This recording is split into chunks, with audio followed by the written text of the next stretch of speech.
73 वर्ष आज तागायत ही पूर्ण झालेली आहेत। हे गाव आवरे गाव म्हणजे त्यावेळीचं नाव त्याचं आवरे असं होतं।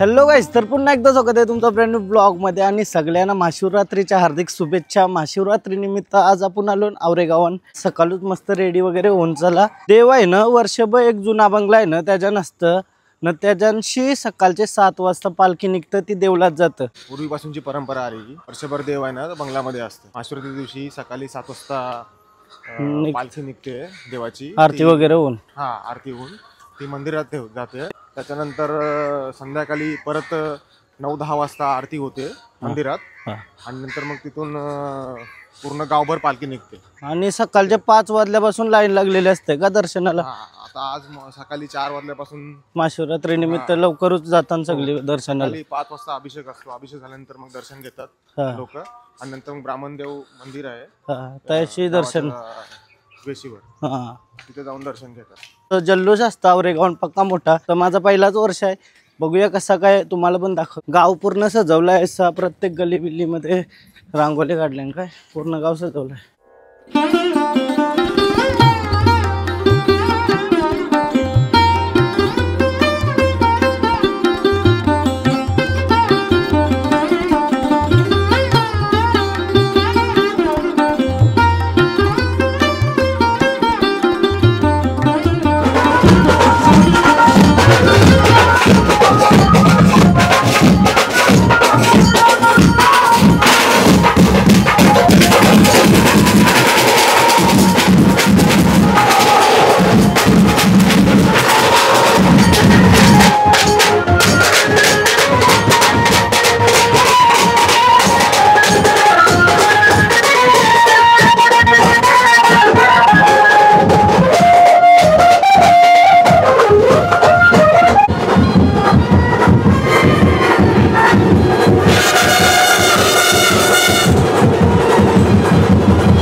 Good morning.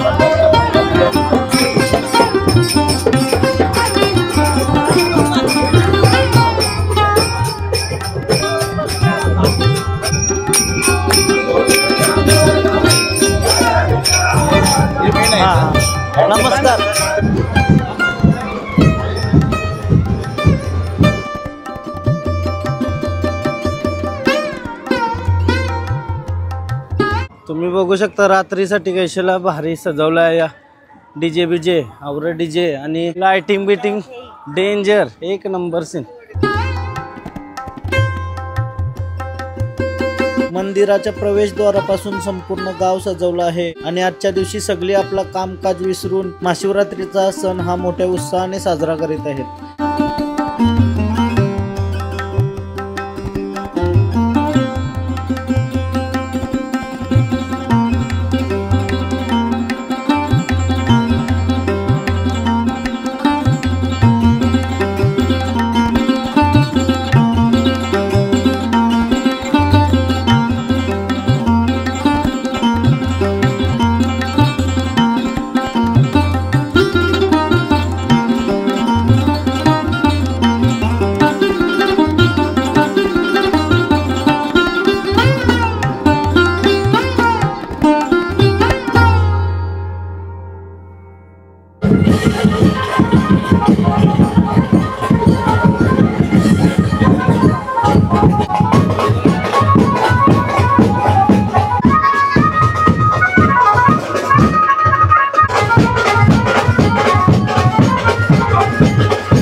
जय भोलेनाथ.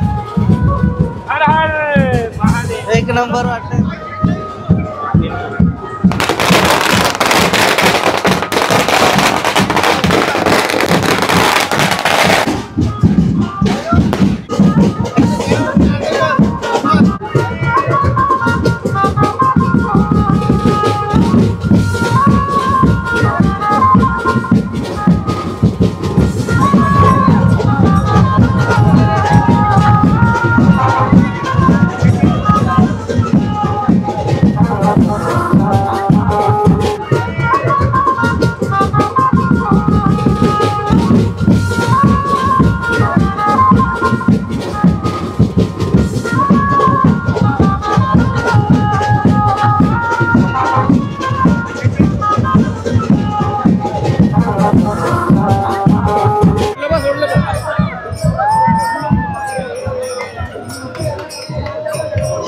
साईडला जो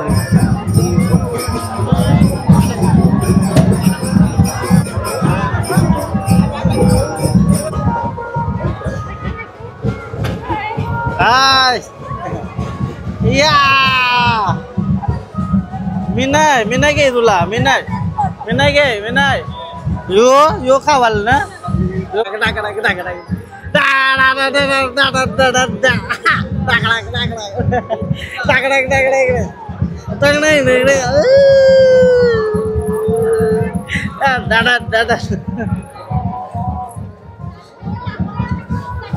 पला पला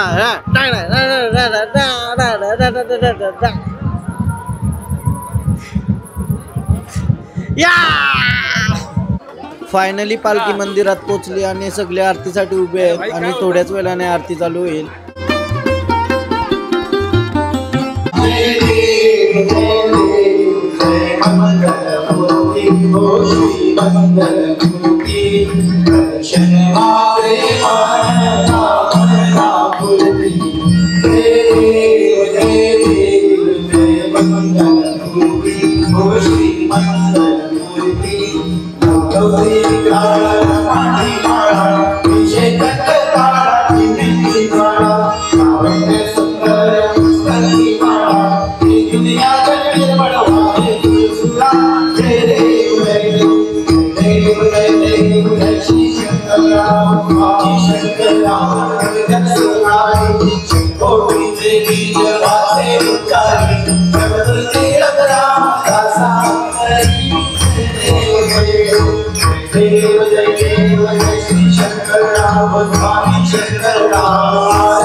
आपल्या सोबत आता भटजी आहेत आपले सुयोग दादा. तर तू आपले महोत्सव बद्दल सांग जरा, कसा काय असतं सगळं. महोत्सवाबद्दल बोलायचं झालं तर महाशिवरात्री उत्सव हा आमच्या परंपरागत चालू आलेला उत्सव आहे. मंदिर भरपूरच पुरातन आहे, पण आता या उत्सवाला 74 वर्ष 8 तागायत ही पूर्ण झालेली आहेत. 74 वर्षापासून ही पालखी आमच्या गावात निघते. जिथून पालखीमधून देव आणतात ते आमच्या काकांच्या घरामधून पालखी निघते. सकाळी 7 वाजताना ब्रास बँजो, नगारे, ताशे वगैरे भजनाच्या साह्याने देव मंदिरात आणला जातो. नंतर आपल्या मंदिरामध्ये 10 वाजताना पालखी पोचते आणि मग आरती होते. आणि मग सकाळचा नित्यक्रम भजन, कीर्तन, गायन वगैरे चालू असतो. आणि मग रात्री 9:30 वाजताना मंदिरामध्ये आरती होऊन मग 10 वाजताना श्रींची पालखी निघाली जाते. रात्री 10ला निघालेली पालखी दुसऱ्या दिवशी सकाळी 10 पर्यंत मंदिरामध्ये पोहोचवली जाते. आणि मग परत देव कसा आणि मग नंतर जिथून आमच्या काकांच्या घरामधून शंकर आणला जातो ना मूर्तीत, तिथे पुन्हा संध्याकाळी 5:30च्या सुमारास देव घरामध्ये पालखीमध्ये नेला जातो. म्हणजे 74 वर्ष झाली काकांच्या. 74 वर्ष झालेली आहेत या उत्सवाला. म्हणजे तेव्हापासून शंकर भगवान काकांच्या घरी असतात. तेव्हापासून त्यांच्या घरी आहेत. ओके ओके, धन्यवाद माहिती दिल्याबद्दल. धन्यवाद. आणि ब्राह्मण देवाबद्दल काय सांगणार थोडं? ब्राह्मण देवाची आख्यायिका म्हणायची तर ब्राह्मण देव हा आमचा भरपूर पुरातन आहे. तो मच्छी पकडण्यासाठी गेलेले आजोबा, त्यांना तो मच्छी पकडायला गेलेला असताना तेव्हा सापडला आणि मग त्यांनी त्याची तिथे स्थापना केली. पहिली महाशिवरात्री आवरे गावात साजरी न होता ब्राह्मण देवाच्या इथे साजरी होत असत. तिथे 8 तागायत महाशिवरात्रीला 107 वर्ष पूर्ण झालेली आहेत. आणि भरपूर लोक पंचक्रोशीमधले भरपूर लोक तिथे येतात. दादर, पेण भागातून भरपूर लोक बोटीद्वारे समुद्रमार्गे येऊन ब्राह्मण देवाचं दर्शन घेऊन जातात. चला, थँक्यू. धन्यवाद. चला, थँक्यू. माझा पण काढा. काय नाव तुझा? स्वरा. थँक्यू.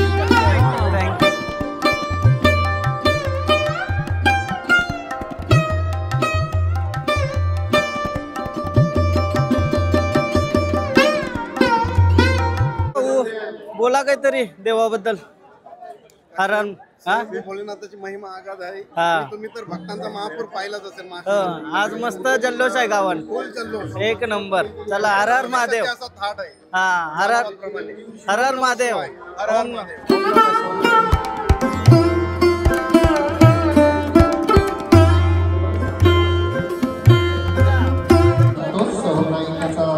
या ठिकाणी सन्मान होत आहे.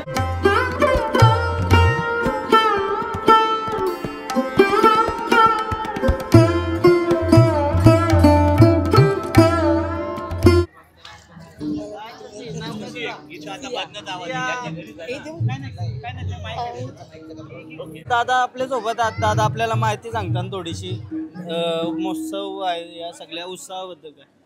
ओम नमः शिवाय. ओम नमः शिवाय. आवरे गाव एक प्राचीन वारसा लाभलेला असं गाव आहे. ह्या गावचा जर इतिहास पाहिला आपण तर आपल्याला अगदी शिलाहार कालापर्यंत जावं लागेल. हे जे मंदिर आहे ते शिलाहार कालापासून हे मंदिराची एक ख्याती आहे की जेव्हा शिलाहार कालामध्ये दुसरा केशीदेव म्हणजे 24 ऑक्टोबर 1120 मध्ये दुसऱ्या केसीदेव देवांनी जेव्हा हे गाव आवरे गाव म्हणजे त्यावेळीचं नाव त्याचं औरे असं होतं.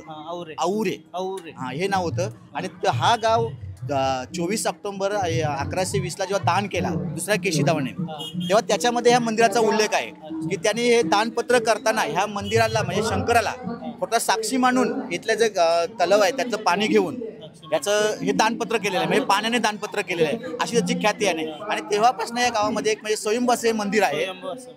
1958 पासून या गावामध्ये महाशिवरात्रीचा उत्सव हा मोठ्या उत्सवामध्ये साजरा होत असतो. अगदी हे 75 वर्ष चालू आहे की सकाळपासून तुम्ही पाहिलं की सकाळपासून अगदी भक्तांची गर्दी की या गावामध्ये असा एकही माणूस नाही की जो कामावर जाताना पहिल्यांदा मंदिरामध्ये येत नाही. म्हणजे तरुण असो मोठा असो कोणी असो तो प्रत्येक माणूस या गावामध्ये कामावर जाताना बाहेर जाताना दर्शन घेतल्याशिवाय बाहेर जात नाही. आणि आजच्या दिवशी विशेष म्हणजे कुठलीही माहेरवासीन असू दे किंवा कोण नोकरीला माणूस असू द्या तो पहिल्यांदा या गावामध्ये आज येणारच.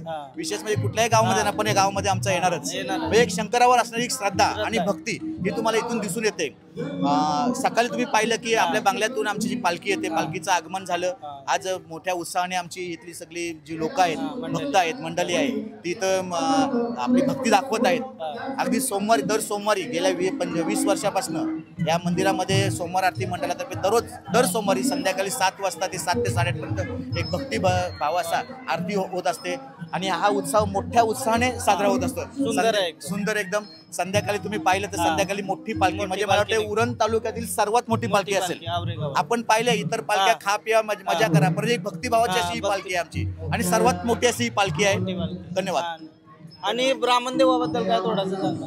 ब्राह्मणदेव हे एक म्हणजे आपल्या कोकणातील असं देव आहे. म्हणजे जर आपण आगरी, कोली, करडी किंवा कोकणातील देवांची व्यवस्था केली तर एक ब्राह्मणदेव एक त्यावेळी जेव्हा देवस्थानचं आपण घेतो ग्रामदेवतापैकी एक असं आमचं ग्रामदैवत आहे. त्याची पण खूप मोठी अशी आहे की ह्या गावावर म्हणजे आपण बघतो की मध्ययुगीन कालामध्ये जेव्हा मुघलांची आक्रमण झाली, म्हणजे आपली मंदिरं वगैरे तोडली गेली, तेव्हा मंदिरं तोडल्यानंतर आवरे गावामध्ये एक गोहत्या झाली, म्हणजे त्यावेळी केली गेली आणि इथले जे शिव मंदिर आहे हे भंगलं गेलं.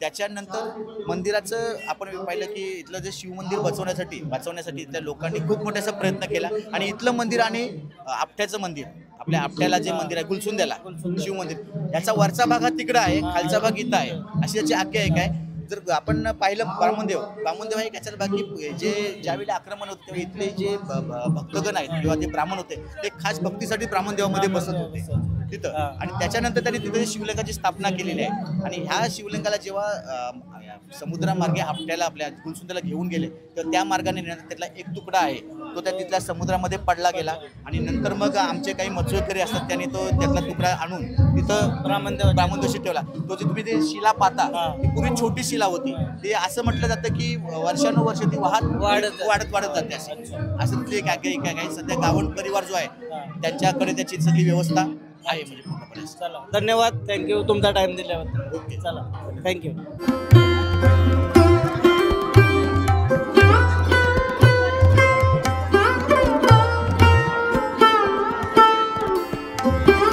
आता साईडच्या घरी आलो तो, मस्त पाहुणचार केला, मस्त वाटला. काका आणि काकी या, नमस्कार. चला थँक्यू तुम्हाला. संध्याकाळ झाली आणि सगळी निघाली ब्राह्मणदेवाच्या दर्शनाला. देवाच्या दर्शनाला जाण्यासाठी 1 ते 2 किलोमीटर चालत जावं लागतं. अशी शेता पार करत नेचरचा आनंद घेत सगळं भक्त देवाच्या दर्शनाला चालली. औरा भारी वाईब आहे ना या साईडला, एक नंबर. तुम्ही बघू शकता संध्याकाळच्या टायमिंगला किती भारी वाटते. क्रेझी एकदम, काय क्रेझी वाईब आहे.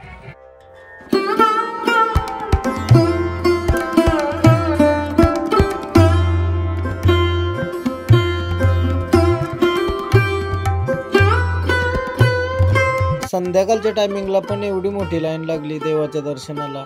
सुंदर एक्सपिरियन्स तर एक नंबर वाटतंय. क्रेझी वाईब आहे रे, क्रेझी एकदम खतरनाक पब्लिक आली आणि जाताना पण डोंगरातून पब्लिक चालली, बघू शकता तुम्ही.